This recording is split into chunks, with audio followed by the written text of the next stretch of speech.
Perspective 2024, nous allons à présent montrer comment on peut présenter un dessin sous différentes formes et avec un effet 3D appliqué à des zones différentes.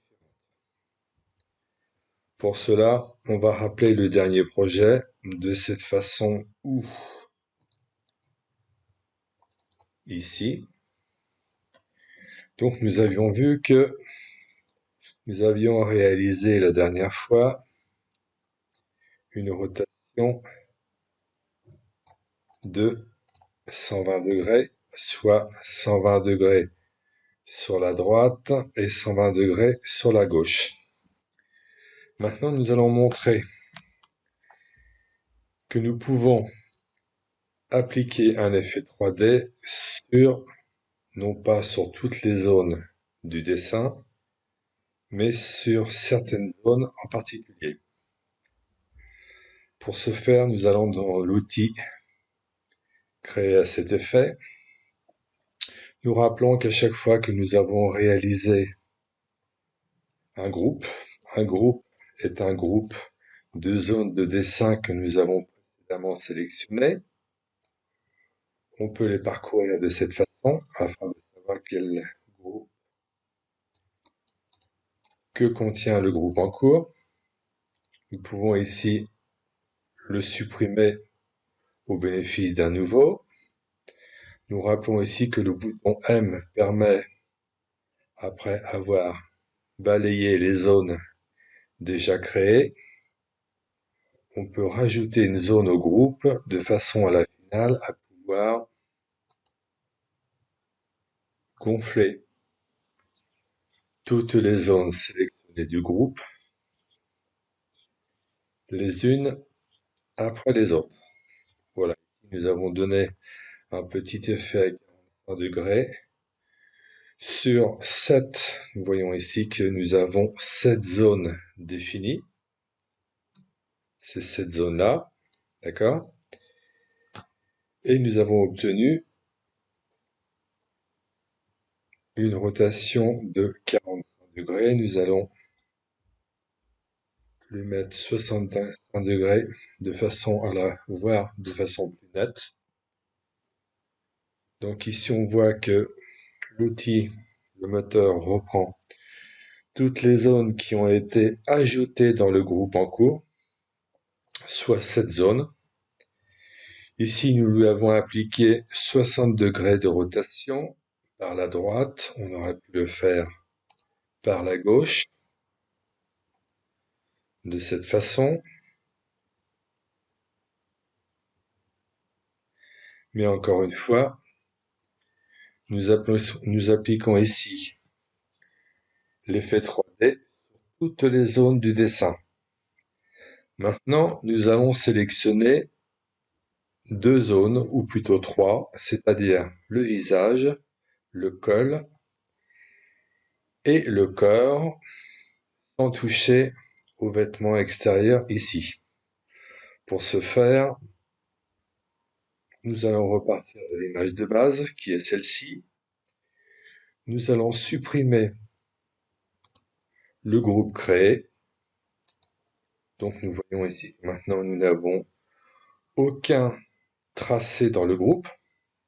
Et donc, par voie de conséquence, l'accès au balayage du groupe est désactivé. Je rappelle que précédemment une rotation avait été créée et sauvegardée. On va la revisionner à titre d'exemple. Donc ça, c'est une rotation où il y avait tous les tracés d'inclus. Mais nous, ce que nous souhaitons maintenant, c'est sélectionner non pas l'ensemble des tracés, c'est-à-dire le visage, le col, les bras du chemisier, la jupette et le pantalon. On va sélectionner, pour commencer, le visage, le col et la jupette. Mais la jupette, nous allons voir si nous avions créé montrons les autres éléments.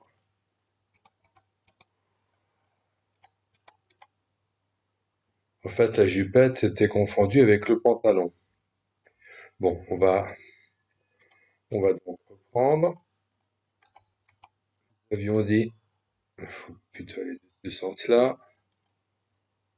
Voilà, nous avions dit que nous commencions donc notre groupe est à 0.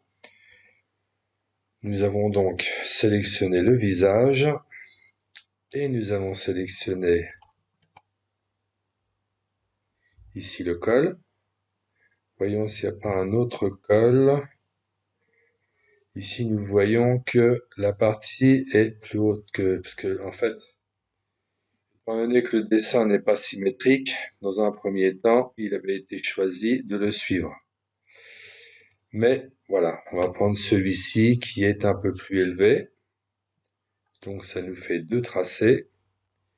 Et nous allons prendre pour finir la partie basse, composée du reste de la jupe et du pantalon, que nous allons aussi sélectionner. Nous avons donc ici nos 3 tracés. Nous allons faire un test sur la base de 45 degrés. Donc, comme nous avons un groupe, nous pouvons gonfler tout le groupe de cette façon.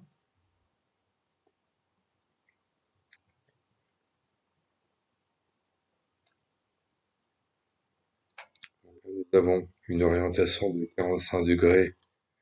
Nous aurions pu y mettre 60 degrés.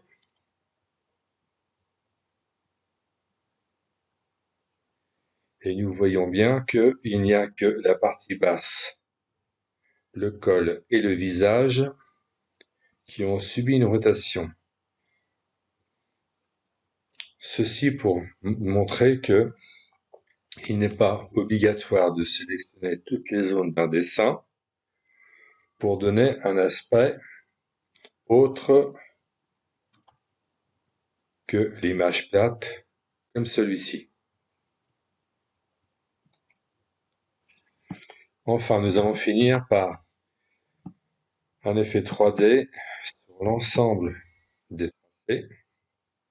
Ici, nous en avions 3.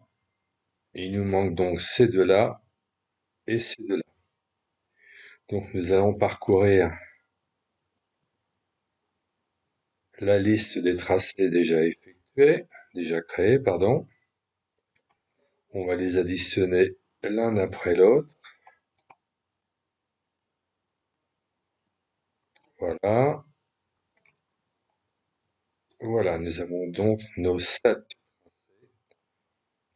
Le visage, le col, les 4 éléments composant la veste et le reste ici pour faire 7. Nous allons les parcourir pour être sûr de ne rien avoir oublié.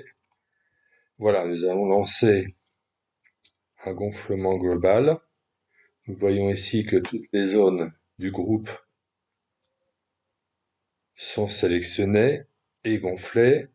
Voilà, quelquefois ça fait comme ça parce qu'il n'y a pas assez de mémoire. Donc l'aspect visuel pendant la création est suspendu et nous avons bien notre résultat final ici. Nous pouvons d'ailleurs, nous avons sélectionné ici la projection horizontale. Nous avons testé la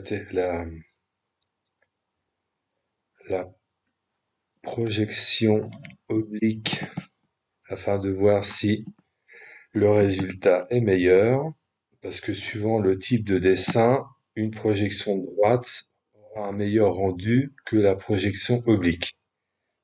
Des tests qu'il faut faire au fur et à mesure, selon le type de dessin. On revient donc sur l'image de base. On relance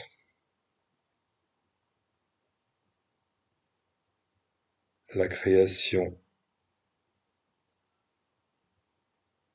Voilà.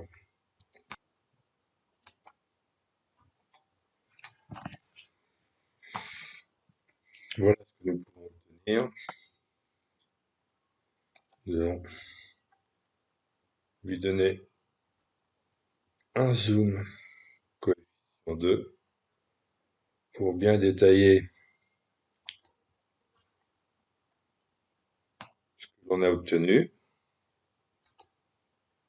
Et voici l'image de base qui, elle, est sensiblement différente étant donné qu'elle est plate par définition, puisque le système, lui a permis de modifier un certain nombre d'aspects, comme son visuel. Voilà un exemple d'utilisation des tracés sur un dessin sur lequel il y avait 7 tracés qui le composaient, et en avoir sélectionné 3 pour ne donner un effet 3D que sur une partie du dessin. Voilà un exemple de l'outil Effet 3D de Perspective 2024.